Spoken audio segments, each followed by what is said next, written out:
Ici, à bas first, quelqu'un me dit comment, comment conditionner ses tibias. Ça veut dire comment faire en sorte que ces tibias soient moins sensibles au Muay Thai. Parce qu'au Muay Thai, on utilise beaucoup les jambes. On va peut-être, chez les amateurs, on met des protèges tibias. Comme ça, lorsque nos tibias s'entrechoquent, ça ne fait pas mal. Mais chez les pros, il n'y a pas de protège tibia. On demande, mais comment eux ils font pour que ça ne fasse pas mal? Quelqu'un dit, ah ben, chez les pros, en fait, ils détruisent le nerf de leurs jambes. Ils tuent le nerf. Comme il n'y a plus de nerf, ben, ils ne ressentent rien. Comme ça me fait sourire parce que moi, je comprends comment ça marche. Et bien sûr, c'est des débutants. Ils ne comprennent pas le concept derrière ça. En fait, on ne, les nerfs dans ta jambe te servent à utiliser ta jambe. Bouger le pied, faire des comme flexion, extension du pied, te stabiliser, c'est tes nerfs qui te permettent de faire ça. S'il n'y a pas de nerfs dans ta jambe, si tu tues les nerfs, ben, il n'y a plus rien qui permet d'utiliser ton pied. C'est comme si tu devenais handicapé en fait, handicapé moteur. Tu tues les nerfs de ton pied, tu n'as plus de nerfs, ben, tu ne peux plus bouger. Je ne sais pas si tu as déjà vu des gens à l'hôpital parce qu'ils ont eu un problème d'ordre neurologique et le côté droit ou le côté gauche de leur corps ne fonctionne pas, ou ils n'ont plus de sensation dans leurs bras, ou ils n'ont plus de sensation dans leurs jambes. C'est la même chose quand on dit tuer les nerfs, c'est ce que ça veut dire. Donc, vous voulez surtout pas tuer le nerf qui est dans votre jambe. Surtout pas, n'essayez même pas ça. Quoi faire? D'autres disent, ben, il faut en fait taper sur son tibia avec des objets contendants, des objets rigides. Ils vont racler leur tibia afin de, juste à en parler, ça me fait froid dans le dos. Racler leur tibia pour enlever la sensation. Ça fait mal tout de suite, mais il y aura des micro-fractures et là, ton os va être plus fort. Ce n'est pas comme ça que ça marche. En fait, lorsqu'on fait du Muay Thai ou du kickboxing, notre corps va s'adapter à l'activité qu'on fait. Comme lorsqu'on voit un maçon, il aura des doigts vraiment gros, vraiment musclé. Il aura une bonne poigne, comme on dit dans le métier. Ou un menuisier ou quelqu'un qui travaille des mains, il aura une bonne poigne. Pourquoi? Son corps s'est adapté à son métier. Quand il utilise ses doigts tous les jours pour ramasser des objets lourds, il aura tendance à avoir une bonne poigne. Celui qui ne fait pas ça régulièrement n'aura pas une aussi bonne poigne qu'un menuisier ou un maçon ou un mécanicien, quelqu'un qui travaille dans le métier. Donc pour les gens qui font du Muay Thai, en fait, puisqu'ils passent toute la journée à donner des coups de pied dans des sacs, leur corps aura tendance à se désensibiliser à ce genre de douleur-là. Ils vont donner des coups de pied au début, lorsqu'ils sont débutants, ça va faire un peu mal ou ça va faire très mal, dépendamment de la sensibilité de la personne. Mais avec le temps, à force de donner des coups de pied, ton corps va s'habituer à ce genre de stimulus. Et il va faire en sorte que lorsque tu donnes des coups de pied, tu auras moins mal. Cependant, il y aura toujours de la douleur. Chez les pros, vous ne les voyez pas avoir mal sur le ring parce que, parce que le choc, l'adrénaline, le choc fait que tu ne ressens pas les choses tout de suite très fort. Tu ne sens pas la douleur tout de suite. Ils se tapent dessus comme les tibias qui touchent les coudes, les tibias à la tête. Vous voyez parfois des gens faire ce qu'on appelle des high kicks, des head kicks. Ça fait très mal, je vous dis. Après le combat, ou une semaine après, le gars, il ne peut pas marcher. Il y a des gens qui ne peuvent pas marcher une semaine après leur combat.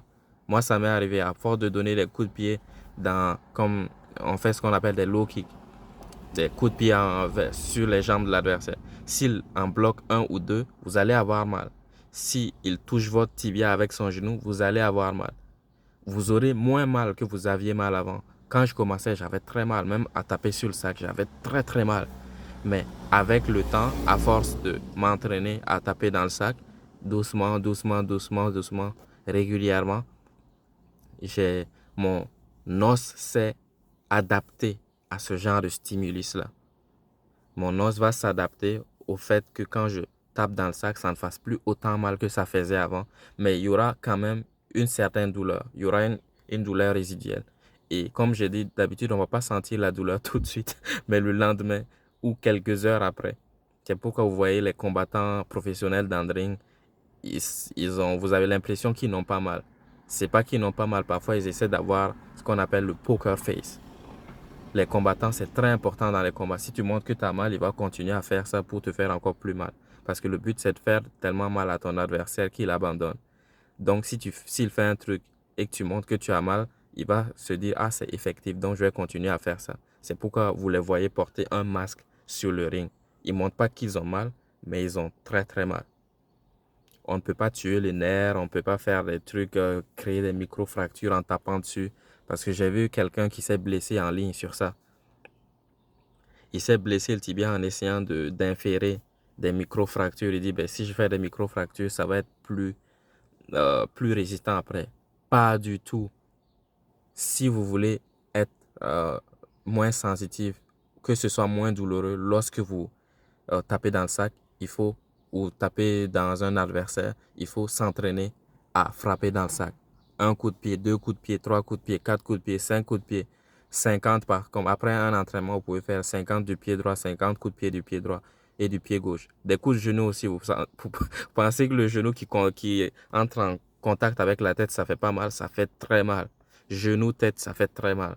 On dit, ouais, on lui donne des coups de genou, mais ça fait mal. Ça va lui faire mal, mais ça va vous faire mal aussi. C'est dégâts pour dégâts. Il va peut-être avoir un peu plus mal que vous, mais ça va vous faire aussi mal. La chose à faire, c'est de s'entraîner régulièrement à frapper dans le sac. Frapper dans le sac, frapper dans le sac. Et ainsi, vous allez être moins sensible à ce genre de douleur. Ça va faire beaucoup moins mal que lorsque vous étiez débutant. Moi, aujourd'hui, je ne sens presque rien quand je tape dans le sac. Parce que je suis habitué à le faire. Je le fais depuis des années. Depuis 8 à 10 ans que je tape dans le sac comme ça. Donc, je suis moins sensible. Si vous venez que vous êtes débutant, vous ne pouvez pas avoir les mêmes sensations que moi. Parce que moi, je le fais depuis longtemps.